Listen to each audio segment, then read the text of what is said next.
à toutes, mesdames et messieurs, bonsoir et bienvenue dans ce journal à la une de l'actualité par ordonnance présidentielle. Ce mardi, à la télévision nationale, le chef de l'État, Félix Tshisekedi, a révoqué le coordonnateur national du programme de désarmement, démobilisation, relèvement communautaire et stabilisation après avoir participé à une rencontre controversée en Ouganda.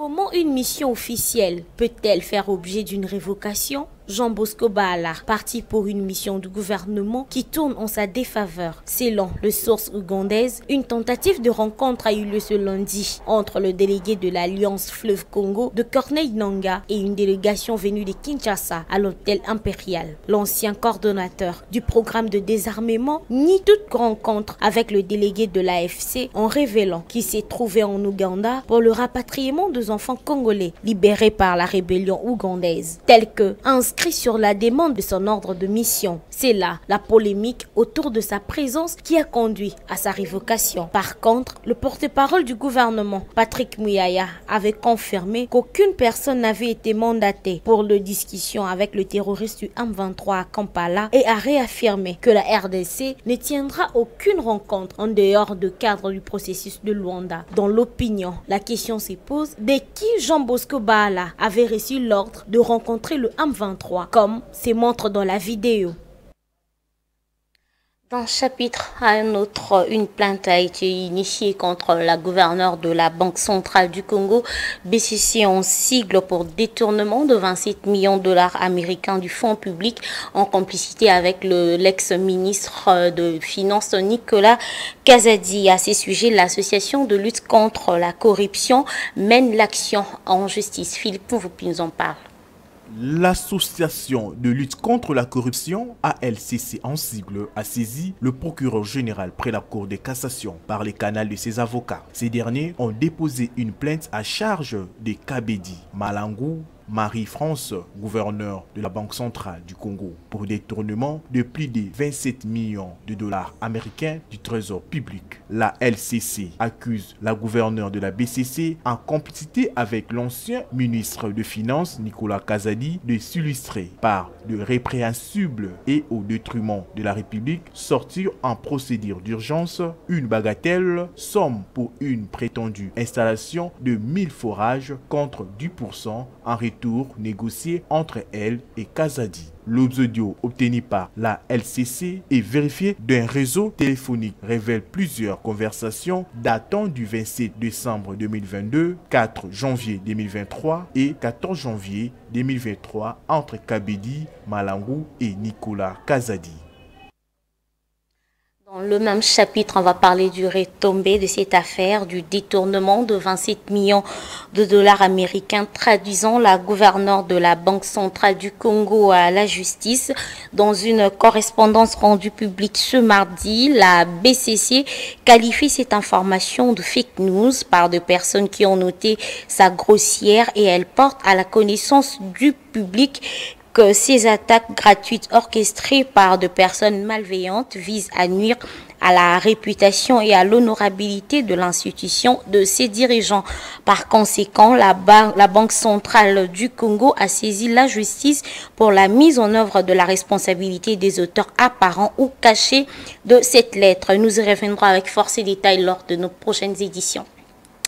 On va parler d'autre chose. À présent, la justice congolaise va juger Corneille Nangaa ce mercredi 24 juillet. Dans un communiqué officiel rendu public ce mardi, le ministre de la Justice et garde de Sceaux, Constant Mutamba, a indiqué que cette affaire sera jugée par la Cour militaire de la Gombe. Commentaire signé Gisèle Nzeba.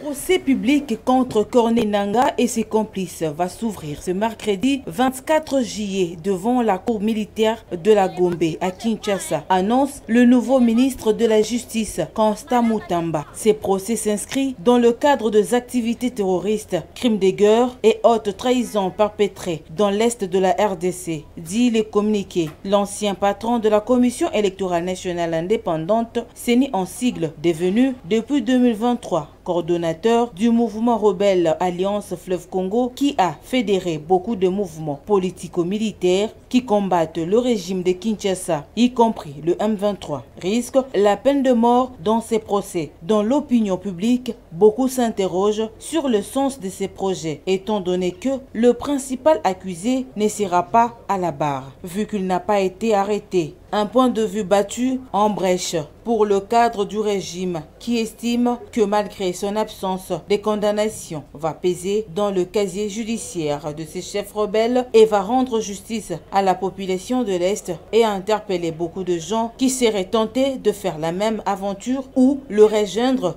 dans sa rébellion de AFC. Reste à savoir si le verdict qui sortira de ces instances sera appliqué ou si celui-ci ne restera qu'un effet d'annonce. Affaire à suivre. Politique à présent, crise au sein du parti présidentiel, la présidence de l'Union pour la démocratie et progrès social, organe exécutif de cette organisation, a dans une déclaration demandé à son secrétaire général Augustin Kabouya de déposer sa démission.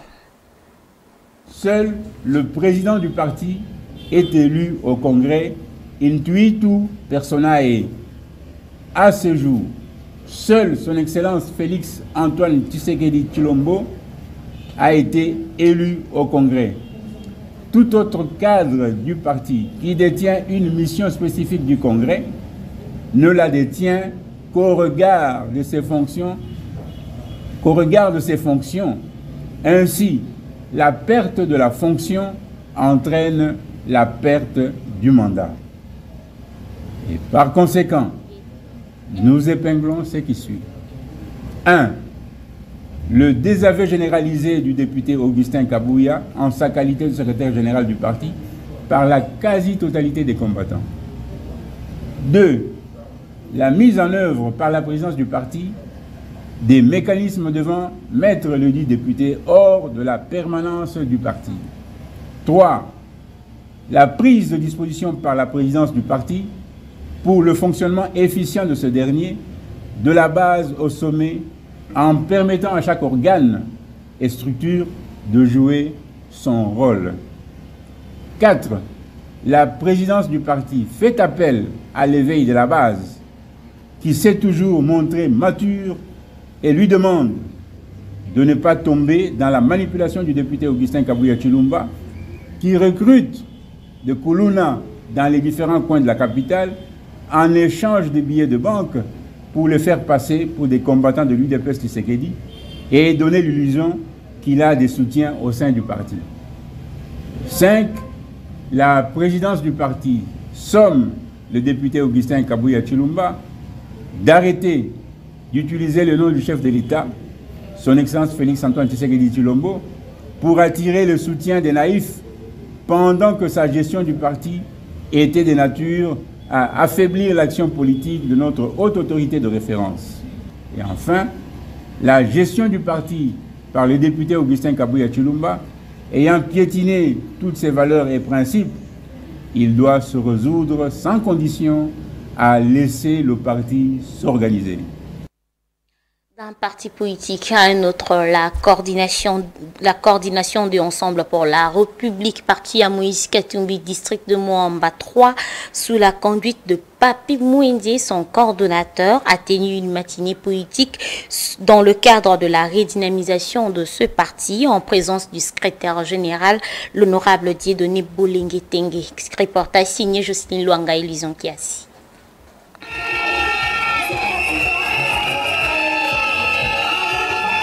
Dans le cadre de la redynamisation de Ensemble pour la République, sa coordination de Moamba Kin 3, conduite par l'infatigable Papi Mwende, a communié avec la base en prévision des élections de 2028 en vue d'amener le parti de Moïse Katumbi au pouvoir et installer solidaire l'homme du social, le chairman, au sommet de l'État pour un vrai changement dans la vie des Congolais. Ensemble, ensemble.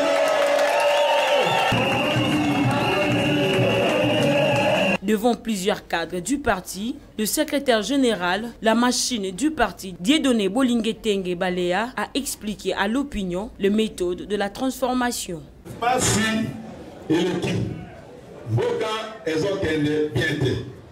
Élection, la ndenge eza na papier, que pour aller en 2028. D'ici là, tokobika ndenge nini. Lotomo ya kobikisa bayumeka ezali lotomo ya bakonzi ya l'État. Constitution ala lobiki osali mandat na yo moko.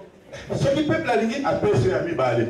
Sikoyo peuple combien de temps la peuple était mosusu atriché azwi.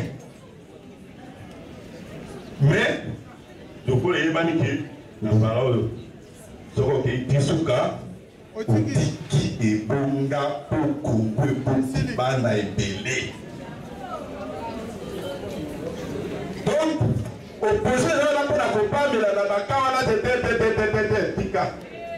Enfin opposition ezali pour la kolakisa nzela ya sika projet ya sika lokola Moïse Katumbi atoloba Congo ya sika oyo tokosala lobi kolakisa ba bilembo na yango kolimbolela peuple misala nini biso tokosala na projet na biso alternatif. C'est ça l'opposition. Opposition ezali te kofingana na télévision pour la radio pour la balaba.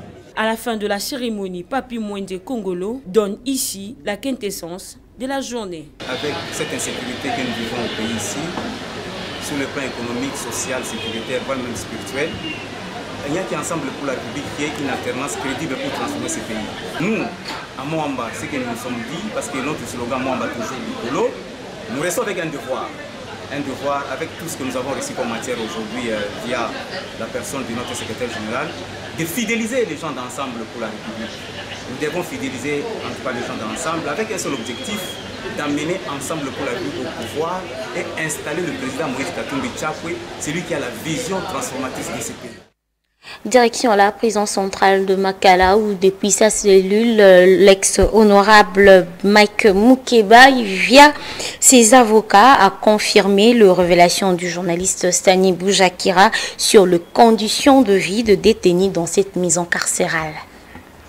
Après la sortie médiatique du journaliste Stani Boujakera démontrant de vidéos de conditions de vie de détenus dans la prison centrale de Makala à Kinshasa, que l'opinion qualifie inhumain, la réaction du député provincial honoraire Mike Mukeba Nkoso et cadre d'ensemble pour la République en détention actuellement à Makala n'a pas tardé. J'ai décidé de couper court la controverse entretenue sur les conditions de détention de prisonniers ici. Les images publiées correspondent à la réalité quotidienne de Makala. Elles sont authentiques. Un seul maigre repas et de mauvaise qualité est offert par jour entre 17 et 18 heures. Moins de 100 grammes par prisonnier, là où le besoin en nourriture d'un homme normal est de 400 grammes. Pénurie criante d'eau, régie des eaux inexistantes est remplacée par de citernes actionnées avec rationnement. De latrines hors service avec la conséquence de besoins naturels effectués à l'air libre au vu de tous.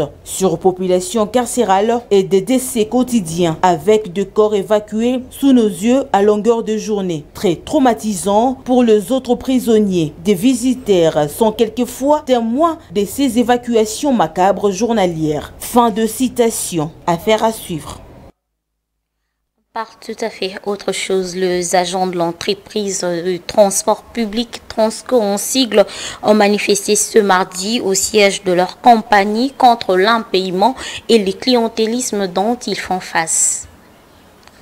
Plus rien ne marche en République démocratique du Congo, excepté le détournement des fonds publics. Ces images amateurs en sont les preuves éloquentes. Nous sommes au niveau de la 17e rue du Mété, au quartier général de l'entreprise de transport public Transco, où les agents manifestent contre leur impayement, la mégestion et le clientélisme outrance. Ils exigent le changement du comité de gestion, tant décrié, et les paiements de leurs salaires, ainsi que l'amélioration de leurs conditions de travail.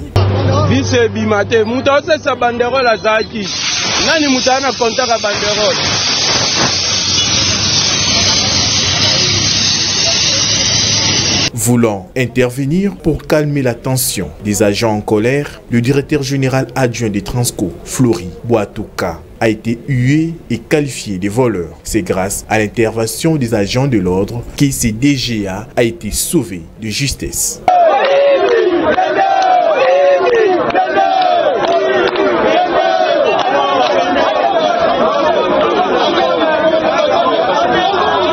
Ces images démontrent comment le peuple d'abord n'est qu'un slogan vide. Corneille Nangaa sera jugé ce mercredi selon un communiqué officiel du ministre de la Justice et garde de sceaux Constant Mutamba. À ce sujet, l'un de ses avocats, Clément Mouza, réagit à ces sujets et répond aux questions de Gisèle Zeba.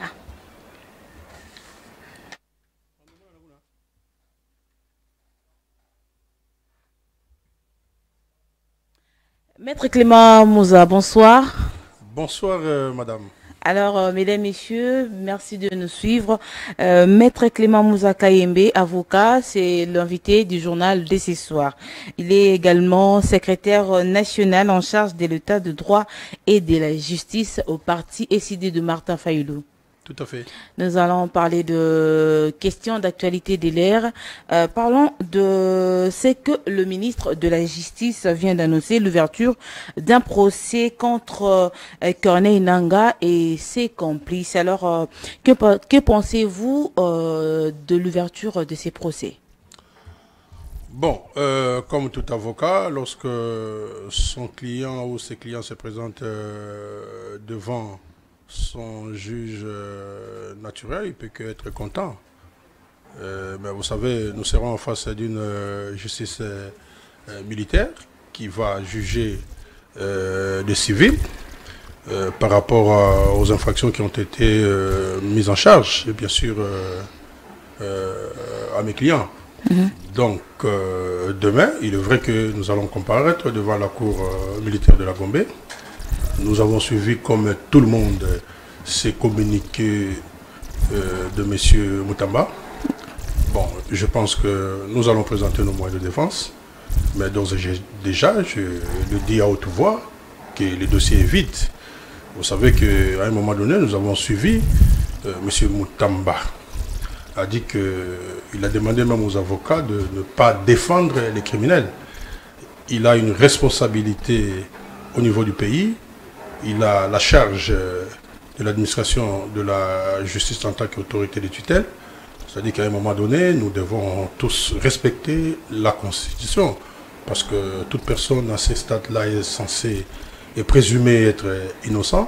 Et nous, de par notre profession, nous sommes en droit de défendre nos clients. Parce que lorsqu'on est poursuivi pour certaines infractions ou le prévenu encourt la peine de mort, je pense que ce n'est pas de la blague, parce que la vie étant sacrée, nous allons respecter tout simplement ou chercher à ce que les lois de la République ainsi que notre Constitution soient respectées. Donc demain nous serons avec nos clients et je pense que la presse, vous allez suivre ce qui va se passer parce que la défense de la patrie est sacrée.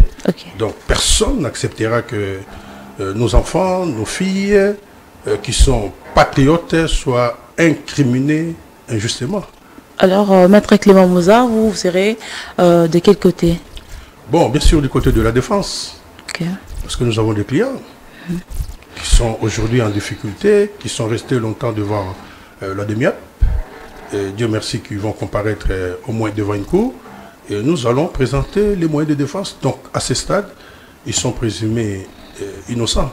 Et ce que nous répétons aux autorités, le principe sacré de l'innocence est constitutionnel, il doit être respecté pour nos clients notamment. À vous entendre parler, est-ce qu'aujourd'hui Corneille Nangaa est considéré comme militaire ou bien civil? Aussi, c'est possible dans un procès que les accusés ne se présentent pas?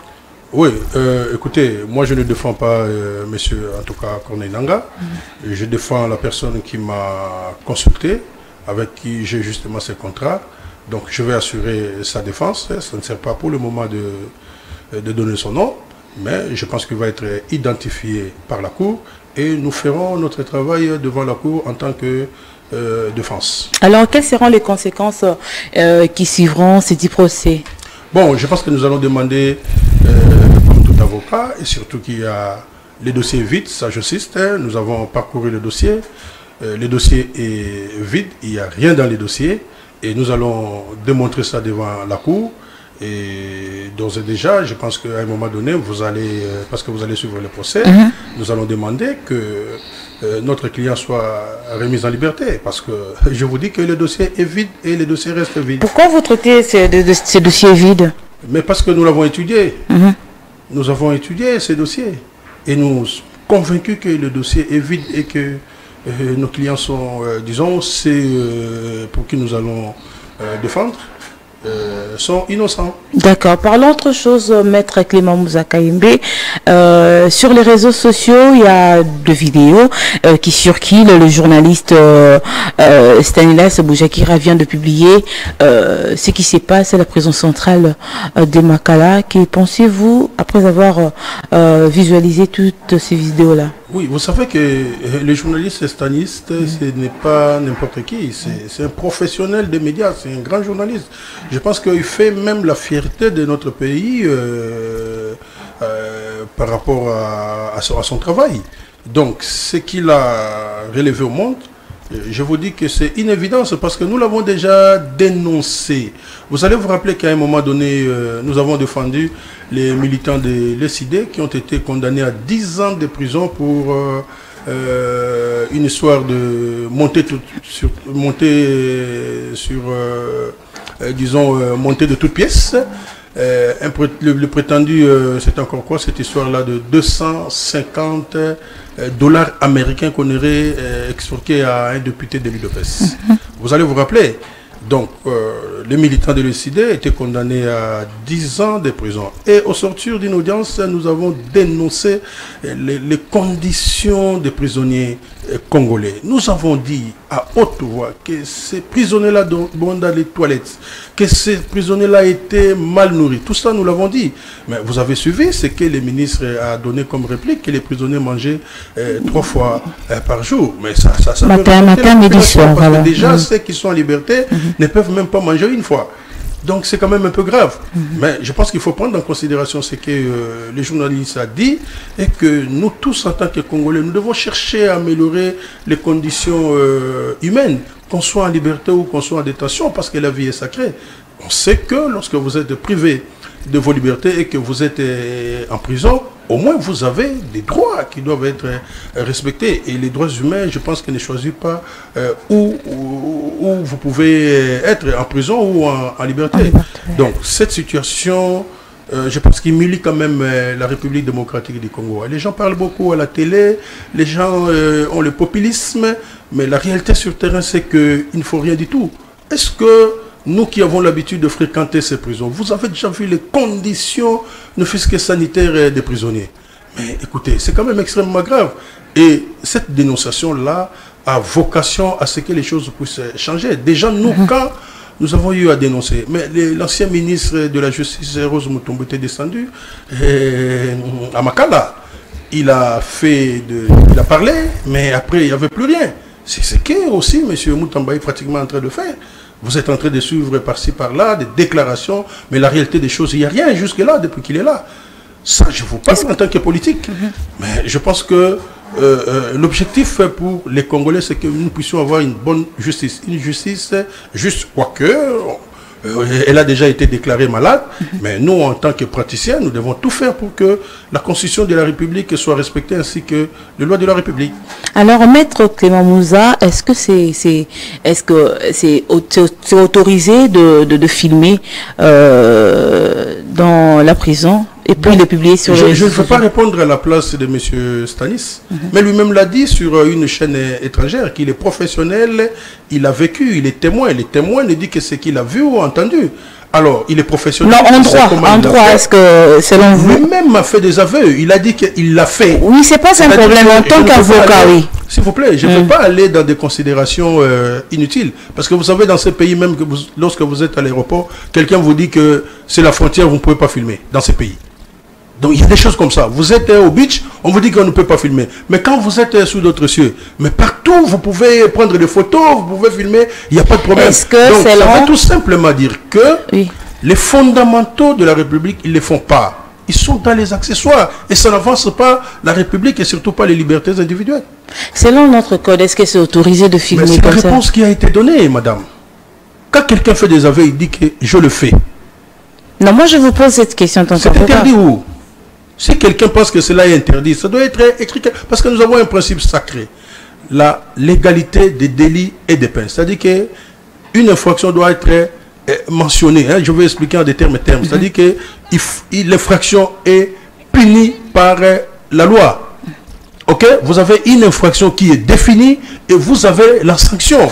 Donc, tant qu'il n'y a pas une infraction, tant que les faits ne sont pas prévus comme infraction ou les faits ne sont pas infractionnels, c'est-à-dire que l'infraction n'existe pas. Si vous voulez réprimer, en ce moment-là, envoyez un projet. Si vous êtes ministre, vous envoyez un projet de loi, on examine et on vote une loi par rapport à ça. En ce moment-là, nous pouvons dire non, voilà, c'est une infraction ou c'est un délit. Et vous avez la peine qui est prévue. Tant qu'il n'y a pas d'infraction, tant qu'il n'y a pas de peine, on ne peut pas parler d'une infraction. Ça va être la violation au propre et au figuré de la Constitution et de la loi pénale. Alors, selon le code pénal de la RDC, un prisonnier peut utiliser les téléphones en prison? Bon, il faut demander par rapport à la gestion interne de la prison. Parce que du fait que les gens avaient des téléphones, c'est-à-dire qu'on a autorisé. Ce n'est pas de manière clandestine. On peut utiliser les téléphones. En prison, même en Europe, les gens utilisent de téléphones. Évidemment, il y a peut-être des catégories de téléphones qu'on ne peut pas utiliser. Ça dépend d'une réglementation à une autre au niveau disons, de la prison. Voilà, maître Clément Mouza, nous chutons et puis nous allons ramasser une question qui rassemble tout. Déjà, la première ministre, elle est au-delà de 100 jours. Que pensez-vous de ces gouvernements sous-minois? Non, bon, écoutez, les Congolais ne peuvent même pas parler de ces 100 jours parce que c'est même dépassé. On sait que le gouvernement ne fera rien du tout. Et vous voyez que la dame, la première ministre est l'ombre d'elle-même. Elle ne fait rien, elle n'a rien à faire. Hein, parce que, vous savez, nous l'avons toujours dit, le pays est en crise. Le pays est en danger. Rien ne marche. Ceux qui viennent, qui passent matin, midi, soir, en train d'applaudir M. Félix, je pense qu'ils sont des flatteurs. Ce sont des flatteurs parce que si on était patriotes comme nous, mais on aurait dit la vérité à M. Félix tel que nous avons l'habitude de le dire. Rien ne marche au pays. Il faut trouver des solutions. Vous pensez que quelqu'un qui a échoué pendant 5 ans et il est à la première année après les simulacres d'élections que nous avons connus, vous pensez qu'il va vraiment faire quelque chose avec tout ce que nous vivons? Il n'y aura rien. On n'est pas prophète des malheurs. En tout cas, moi, je ne suis pas un prophète des malheurs. Mais par rapport aux faits, par rapport aux pesanteurs que nous avons, mais aujourd'hui la vie devient extrêmement chère. Dans un pays où il n'y a pas de sécurité, il n'y a pas de paix, il n'y a pas de transport, il n'y a pas de bus, il n'y a pas de route, il n'y a pas de bateau, il n'y a rien. Même pas la moto, l'État n'a même pas de moto. Un pays où on excelle seulement pour surfacturer, pour la corruption, on excelle seulement pour les détournements et demain vous avez la fièvre lampadaire, vous pouvez voyager comme vous voulez. Et vous pensez que comme ça, là, ça va marcher? Je pense qu'à un moment donné de notre histoire, nous l'avons vécu, plusieurs fois dans notre histoire politique, nous devons nous arrêter. Comme le président élu Martin Fayulu l'a dit, il faut que les Congolais se parlent pour faire face à cette situation, notamment d'agression extérieure. Ça ne va pas, madame. Vous savez qu'aujourd'hui, nous avons près de 7 millions de Congolais qui sont réfugiés dans leur propre pays, qui sont des déplacés. Et ils vous disent matin, midi, soir qu'ils ne reçoivent rien de l'État congolais en termes d'aide humanitaire. Et comment voulez-vous que nos compatriotes puissent vivre? Le pays est menacé, le pays est en danger. Nous devons être forts. Nous devons parler de cette crise de l'Est, qui est en fait une crise de l'Est, mais la guerre au Congo. Peut-être elle fera mis dans les jours à venir. Non, madame. Nous, le peuple congolais ne peut pas continuer à attendre.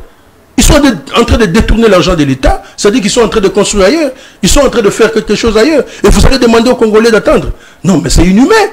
Ce que nous sommes en train de vivre là, vous avez l'impression que vous vivez dans un autre monde. Mais la réalité est qu'aujourd'hui, les Congolais veulent mettre fin à l'insécurité. Okay. Ici, à quelques kilomètres de Kinshasa, c'est l'insécurité généralisée. À Kinshasa, c'est l'insécurité. À l'est de la République, c'est le même problème. Mais tout ce que les Congolais demandent maintenant là, c'est la paix. C'est la sécurité. Voilà pourquoi nous demandons à M. Félix et les siens, nous demandons à nos pères spirituels, parce qu'ils l'ont déjà dit. Je vis à la dernière communication, notamment de la CENCO et de l'ECC, ils ont demandé, ils ont souhaité que, en tout cas, les Congolais se parlent sur cette question-là de la paix, de la sécurité. Ça va de l'intérêt de la République démocratique du Congo qui est en train de perdre ses repères. En tout cas, aujourd'hui, nous n'avons plus le même frontière héritée de d'après l'indépendance de la République démocratique du Congo. Vous avez une partie qui est occupée par l'Ouganda et une partie qui est occupée par les supplétifs des Rwandais, les M23. Donc, le pays aujourd'hui est fracturé, divisé. Nous n'avons plus le même pays.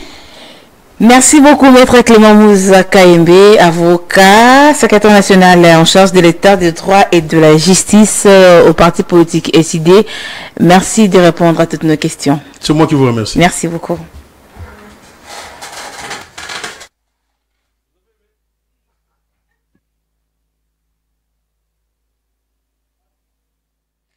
Maître Clément Mouza, un des avocats au procès de Corneille Nangaa pour ce mercredi, était de l'invité du vrai journal de ce soir. Mesdames et messieurs, merci de votre attention exigeante. Cette édition a été réalisée par Gisèle Ndeba et réalisée par Caleb Moumbini. À tous et à toutes, mesdames et messieurs, ce journal est terminé.